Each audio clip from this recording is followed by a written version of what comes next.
Assalamu alaikum wa rahmatullahi wa barakatuh, mes chers frères et sœurs. Aujourd'hui, Inch'Allah, nous allons parler de l'insincérité qui fait partie des maladies du cœur.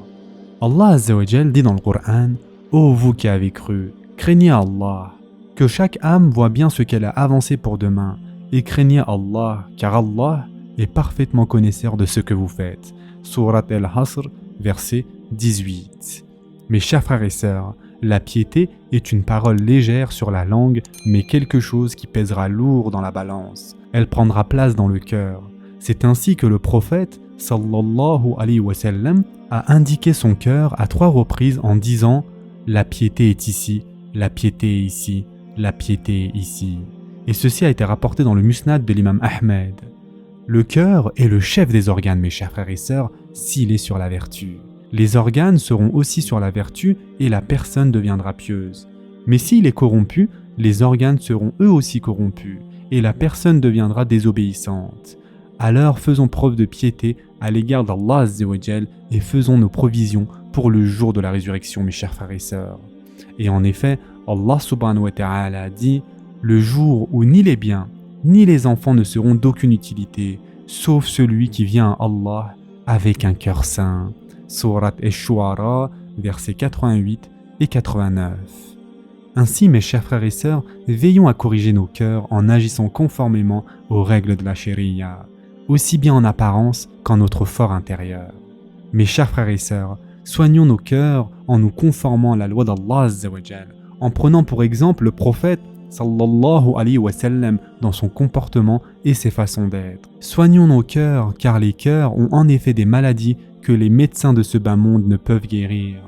En effet, si notre cœur est sain, notre corps tout entier sera sain, et notre vie dans l'au-delà sera heureuse. En revanche, si notre cœur est en mauvais état, notre corps tout entier sera en mauvais état, et par conséquent, notre religion en pâtira. Le cœur est donc le chef des organes, et c'est de lui qu'ils prennent leurs ordres. Mes chers frères et sœurs, parmi les maladies du cœur, il y a l'insincérité, c'est-à-dire Riya, qui peut être aussi traduit par l'ostentation. C'est le fait d'accomplir un acte de bien afin que les gens nous voient et fassent notre éloge. Et en effet, Allah Azza wa Jal dit dans le Coran: il ne leur a été commandé cependant que d'adorer Allah, lui vouant un culte exclusif, d'accomplir la salat et d'acquitter la zakat. Et voilà la religion de droiture. Surat Al-Bayyina, verset 5. Ainsi, faisons en sorte que notre intention soit toujours sincère par recherche de l'agrément d'Allah Azza wa Jal.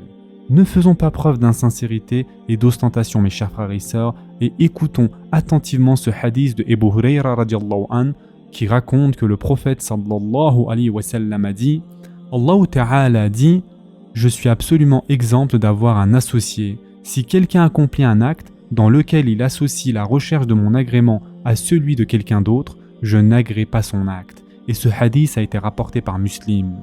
Le sens de ce hadith est qu'il n'est pas digne d'attribuer des associés à Allah Azza wa Jal. Si nous faisons un acte par lequel nous recherchons la récompense de la part d'Allah Azza wa Jal, ainsi que l'éloge des gens, Allah subhanahu wa ta'ala ne l'acceptera pas. L'acte qui est fait par quelqu'un d'insincère ne comporte pas de récompense. Pire encore, il tombe dans le péché à cause de son insincérité. Alors, mes chers frères et sœurs, observons notre cœur et surtout surveillons notre cœur. Si nous voyons que l'on commence à accomplir seulement les 5 prières obligatoires lorsque nous sommes seuls, et par contre, lorsqu'il y a présence des gens, que nous commençons à faire les prières surérogatoires liées aux prières obligatoires, alors demandons-nous pourquoi on les fait. Mais aussi, mes chers frères et sœurs, si en étant seuls, nous faisons rapidement nos prières, en nous limitant vraiment au strict minimum, alors que lorsque nous sommes entourés de personnes, si on prolonge nos prières, cherchons à savoir pourquoi on fait cela. Est-ce que l'on cherche à obtenir la considération et la reconnaissance dans le cœur des créatures? Est-ce que cela compte plus pour nous que d'avoir l'agrément d'Allah Azza wa Jal? Les gens sont juste des créatures comme nous. Ils ne créent ni de nuisance ni de profit. Ils ne nous profiteront ou nous nuiront si ce n'est par la volonté d'Allah Azza wa Jal. Allah Ta'ala est celui qui domine les cœurs par la privation ou la grâce. Pourquoi alors encourir le blâme d'Allah Azza wa Jal pour gagner l'éloge des gens alors que leur éloge n'augmentera en rien notre subsistance et ne retardera aucunement notre échéance et surtout ne sera d'aucune utilité au jour du jugement?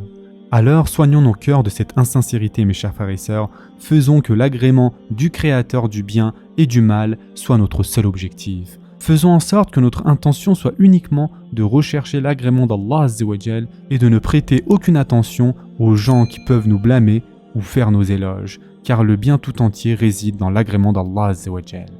Maintenant, mes chers frères et sœurs, écoutez attentivement ce hadith de Muslim qui a été rapporté donc de Suleyman ibn Yashar qui a dit « Les gens étaient en train de quitter l'assemblée autour de Abu Hurayra radiallahu anhu lorsque Naatil, qui est originaire de Cham, et Naatil c'est un tabi'i, d'accord, un fils des compagnons, lui a dit « Ô cher, donne-nous un hadith que vous avez entendu du messager d'Allah. » Abu Hurayra radiallahu anhu a dit « D'accord, j'ai entendu le messager d'Allah dire « Parmi les premières personnes à recevoir leur jugement au jour dernier, il y aura un homme qui est mort en recherchant le martyre.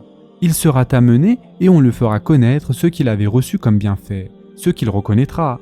On lui dira « Qu'as-tu fait avec ?» Il répondra « J'ai combattu par recherche de ton agrément jusqu'à mourir martyr. » Il lui sera dit « Tu mens, tu as combattu pour qu'on dise que tu étais courageux et cela a été dit. » Puis il recevra sa sentence et sera traîné le visage contre terre jusqu'à être jeté en enfer.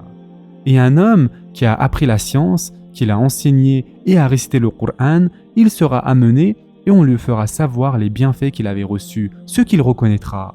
On lui dira « Qu'as-tu fait avec ?» Il répondra « J'ai appris la science, je l'ai enseigné, j'ai récité le Coran par recherche de ton agrément. » On lui dira « Tu mens, tu as appris la science pour qu'on dise « C'est un savant. » Tu as récité le Coran pour qu'on dise que tu sais bien réciter, et cela a été dit. Puis il recevra sa sentence et sera traîné le visage contre terre jusqu'à être jeté en enfer. Et un homme qu'Allah Azza wa Jalla a enrichi, à qui il a accordé différentes sortes de biens, il sera amené et on lui rappellera ses bienfaits et il les reconnaîtra. On lui dira « Qu'as-tu fait ?» Il répondra « Je n'ai laissé aucune voie dans laquelle tu agrées qu'on y dépense ses biens sans y dépenser mes biens par recherche de ton agrément. » On lui dira « Tu mens, car tu as fait cela pour qu'on dise de toi que tu étais quelqu'un de généreux. » Et cela a été dit. Puis il recevra sa sentence et sera traîné le visage contre terre jusqu'à être jeté en enfer. Et ce hadith, encore une fois, mes chers frères et sœurs, a été rapporté par Muslim. Ainsi, il est important de comprendre que lorsque nous faisons notre prière, faisons-la uniquement par recherche de l'agrément d'Allah Azza wa Jal. Lorsque nous donnons une aumône, donnons-la par recherche de l'agrément d'Allah Azza wa Jal.